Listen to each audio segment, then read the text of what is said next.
Assalamualaikum warahmatullahi wabarakatuh. Seluruh bangsa dan setanah air, jumpa lagi di channel Jagat Lubitu. Semoga dalam keadaan sehat, tak karang satu apa, rahmah barokah salam Allah curahkan untuk kita semuanya.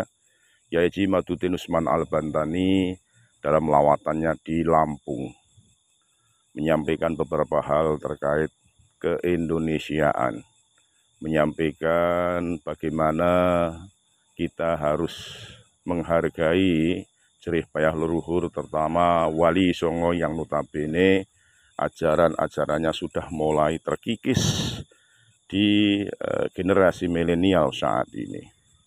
Banyak hal yang disampaikan, termasuk beliau membahas masalah tesisnya terkait dengan nama Ubaidillah yang di abad ke-9 dicantolkan sebagai putra Said Ahmad bin Isa An-Naqib.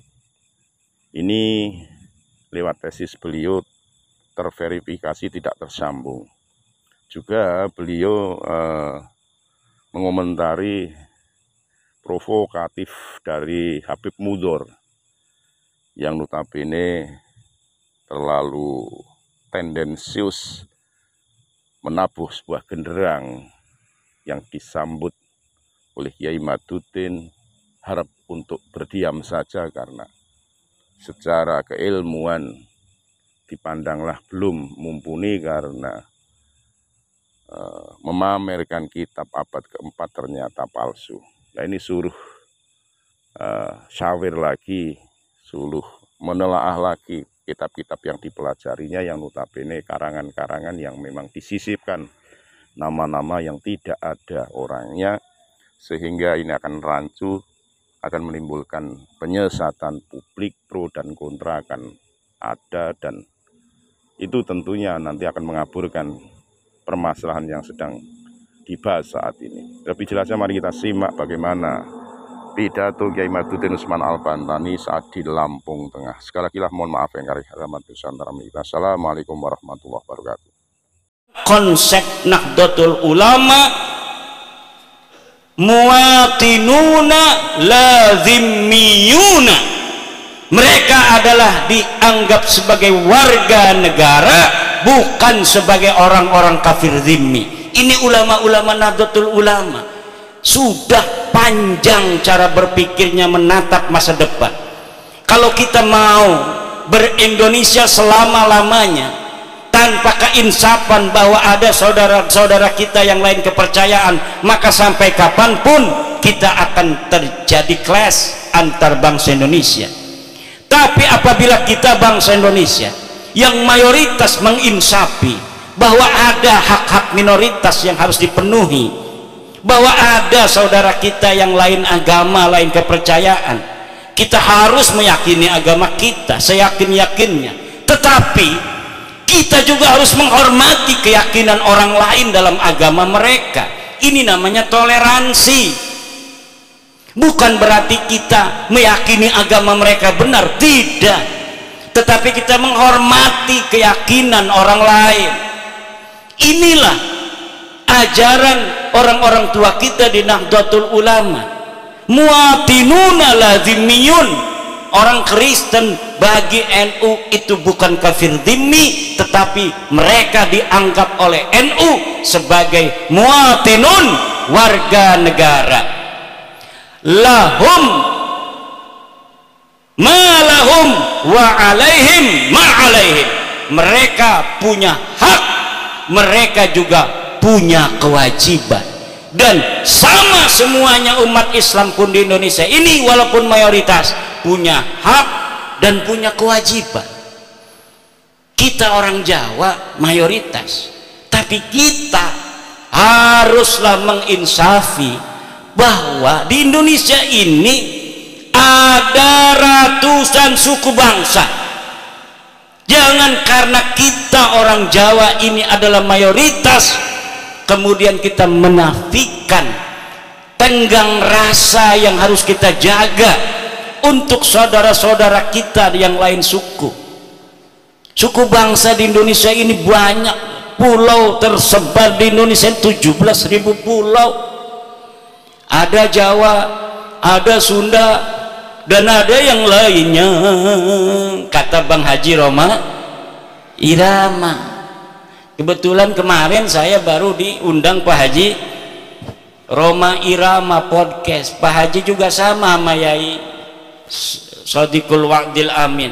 Penasaran, coba Kiai katanya terangin sebelum podcast, kita ngobrol dulu, coba terangin dulu nih, sebenarnya Kiai ini yakin nggak ini bahwa Habib ini bukan cucu Nabi? Yakin, seyakin-yakinnya, hakul yakin. Hakul yakin kan ada ilmul yakin, ada ainul yakin, ada hakul yakin.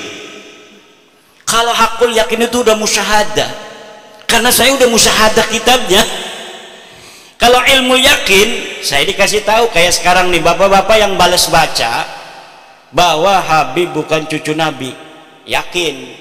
Yakin yang ngomong Kiai Iman, pengasuh pondok pesantren, anggota LBM PBNU, wakil katib PWNU Banten, ketua komisi fatwa MUI Provinsi Banten. Wis lah yakin, iku arane ilmul yakin. Durung pernah ketundak karo kita nih mah, bikin YouTube doang, kurang barokah ya ngedeleng YouTube doang mah.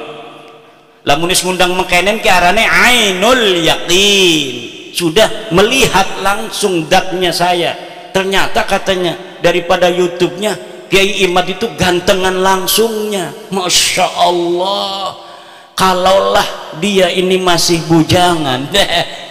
Bo, aja ngomong-ngomong kalaulah masih bujangan, kalau masih bujangan tidak ada syarat nikah di dalam kitab-kitab Fathul Mu'in yang mengatakan seorang laki-laki harus bujangan menikah. Tidak ada, asal dia laki-laki boleh. Setuju Kiai Parman? Setuju laki-laki? Ibu-ibu setuju?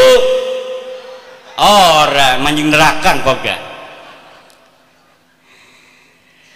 Ada yang ketiga, ainul yakin, hakul yakin. Hakul yakin itu karena memang sudah tahu algoritmanya, meneliti seluruh kitab yang berkaitan dengan nasab ini.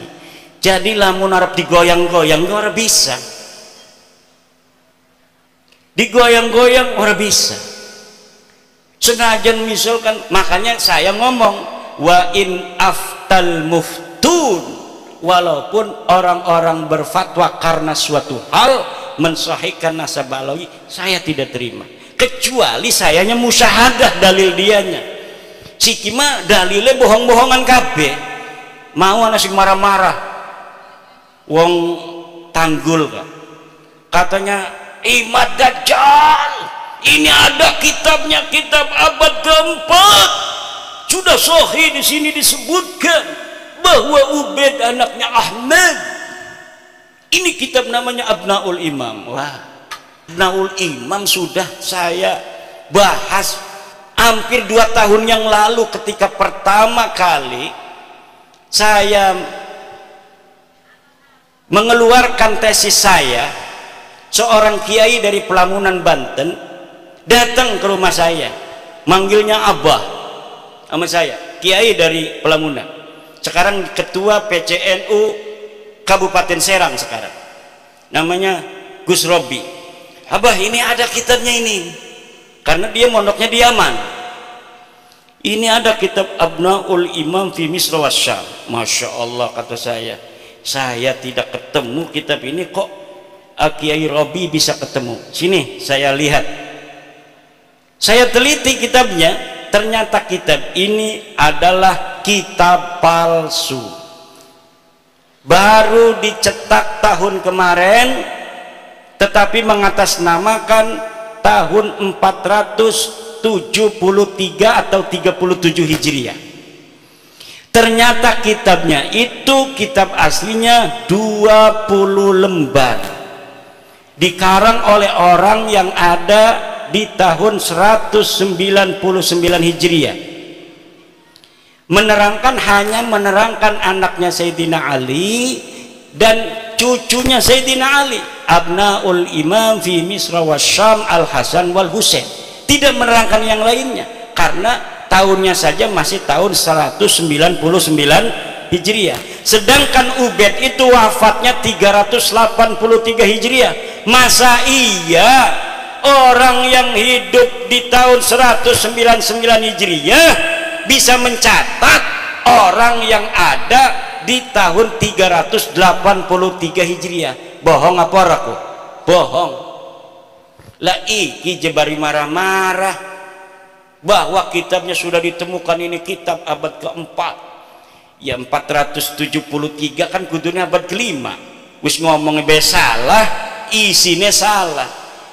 Kalau misalnya kitab itu benar, itu sing cerdas-cerdas kan sing ngebela kayak Rumel Abbas, kayak Idrus Romli, itu dulu yang akan dipakai untuk menjawab saya. Profesor Said Agil Al-Munawwar pasti akan membawa dalil itu kepada saya. Tetapi kenapa mereka tidak membawa? Karena mereka pun tahu itu kitab palsu, dan kepalsuan itu diakui di mukaddimahnya ada. Mukaddimahnya ini kitab dikarang pada 199, tetapi kemudian ditambahi pada abad ke-12, ditambahi lagi pada abad sekian, ditambahi lagi oleh yang terakhir Yusuf Jamalul Lail yang baru wafat beberapa tahun kemarin. Lah iku kitab Murtado Az-Zabidi yang katanya adalah menetapkan dan mengisbat Ba'alwi, itu kitabnya juga palsu. Kitab palsunya dari mana sih? Kiai tahu aja kalau palsu. Karena percetakan itu biasa dicetak itu menggunakan jasa peneliti. Misalnya nih ada manuskrip ditemukan di Rumbia, manuskrip ini atas nama Pangeran Diponegoro, panggil dari UI, pilolog suruh nyetak. Tetapi peneliti tidak akan bohong, dia akan cerita manuskrip ini memang dikatakan tulisan Pangeran Diponegoro, tetapi dilihat dari kertasnya tidak memungkinkan dia berada pada masa Pangeran Diponegoro. Kertasnya ini dicetak atau diproduksi pada tahun 1950, sedang di Panganogoro tahun 1825. Dari jenis tulisan yang ditulis pun tidak mencerminkan tulisan yang dipakai pada tahun 1825. Ini adalah tulisan abad ke-20. Itu tahu. Dan dia ngomong bahwa menulisnya ketika di Lampung. Pangeran Ponegoro katanya menulis kitab ini di Lampung. Sedangkan tidak ada pernah berita diketahui Pangeran Diponegoro pernah ke Lampung. Iki sebenarnya Pangeran Diponegoro siapa?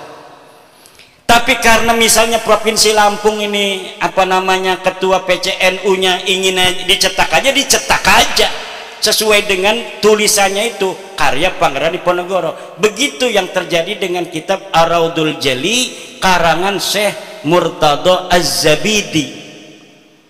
Coba beli kitab Ar-Raudul Jali karangan Syekh Murtado Az-Zabidi cetakan Yaman Darul Fatah. Itu dari mukaddimahnya sudah jelas bahwa manuskrip ini tidak ditemukan sebelum keluar, dicatat, disalin oleh Hasan Muhammad Qasim. Ini orang abad 50 tahun yang lalu, dia baru meninggal 50 tahun yang lalu. Katanya dia menyalin dari tulisan seorang yang bernama Abdul Mu'ti Al-Wafai yang berada di Khazanah Al-Wafaiyah Mesir. Tetapi sekarang manuskrip yang ada di Wafaiyah Mesirnya sudah hilang. Premen dia bisa nyatet, barang tas dicatat bisa hilang iku. Kenapa begitu? Itu bukti bahwa sebenarnya manuskrip itu tidak ada sama sekali. Karena beberapa klaim mereka punya manuskrip di dalam sebuah kitab yang namanya Uqudul Almas karya Alwi bin Tahir, setelah saya konfirmasi di kitabnya bohong. Misal bahwa Imam Ahmad bin Isa berhijrah dari Basrah ke Yaman. Disebutkan oleh Imam Al-Ubaidili di dalam kitabnya. Saya buka kitabnya Imam Al-Ubaidili, tidak ada keterangan itu. Kemudian bahwa Ahmad bin Isa bergelarnya tidak pernah ada Al-Abah dan An-Nafat. Gelarnya menurut dia hanya Al-Muhajir. Ternyata tidak seperti itu. Kitab yang dia sebutkan tidak menyebutkan An-Nafat. Saya lihat ya yang bergelarnya An-Nafat, tukang minyak. Yang satu lagi bergelarnya Al-Abah.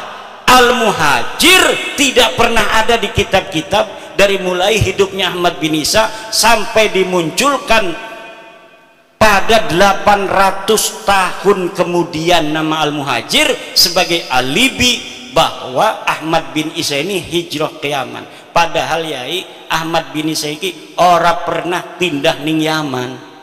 Laka sama sekali berita kepindahan Ahmad bin Isa ke Yaman. Dia terkonfirmasi kitab abad kelima Al-Ghaibah karangan At-Tusi adanya di kota Madinah Al-Munawwarah. Dicari kapan wafatnya, tidak ada berita kapan wafatnya. Dicari di mana dia ini dikebumikan, tidak ada. Kenapa sampai dia tidak dicatat? Mungkin dia mati muda, tidak terlalu banyak peran dalam kehidupan. Kalau orang yang banyak peran, ketua PCNU, ya kadang-kadang anak sing nulis di media online. Ketua PCNU menghadiri acara pelantikan PWI Kabupaten Lampung Tengah.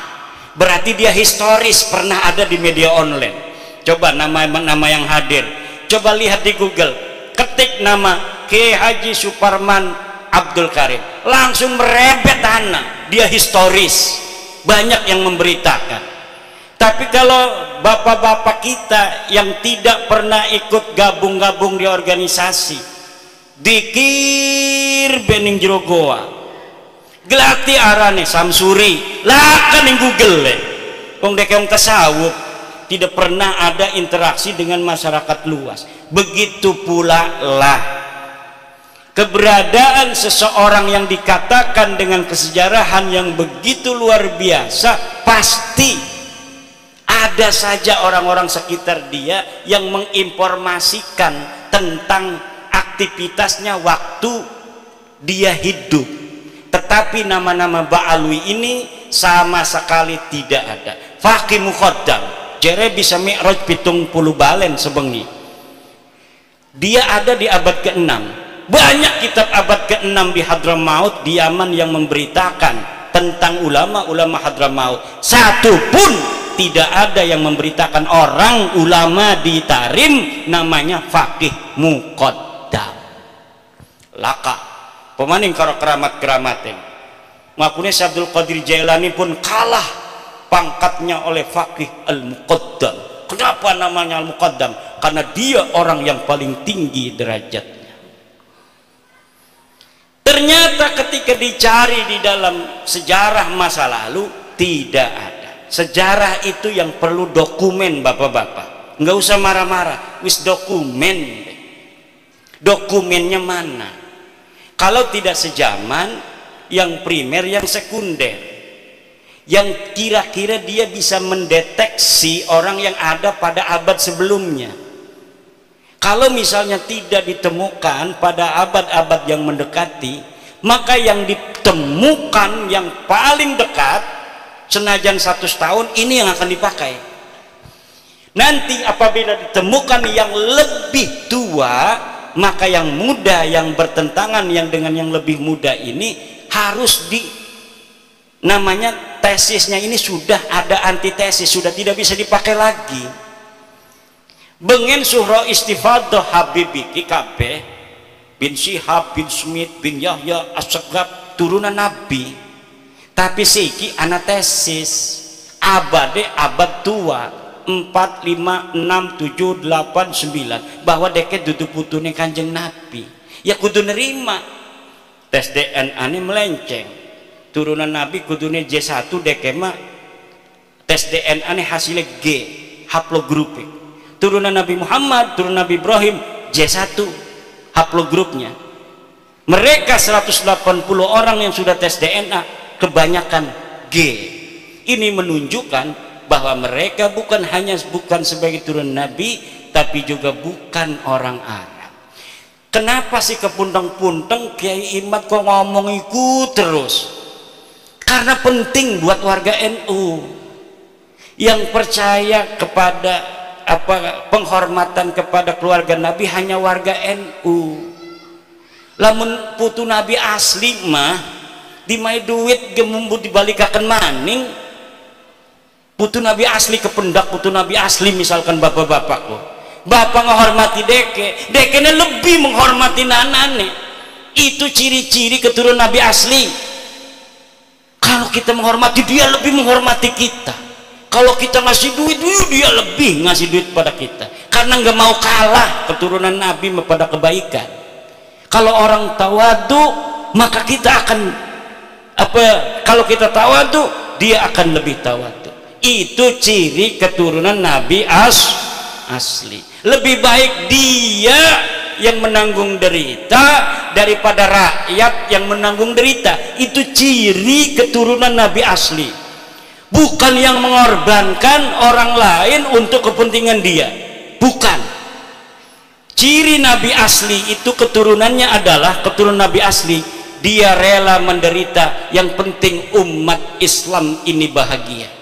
Bukan sebaliknya, nyuruh orang-orang berantem demi kepentingan dia, sementara dianya aman-aman saja.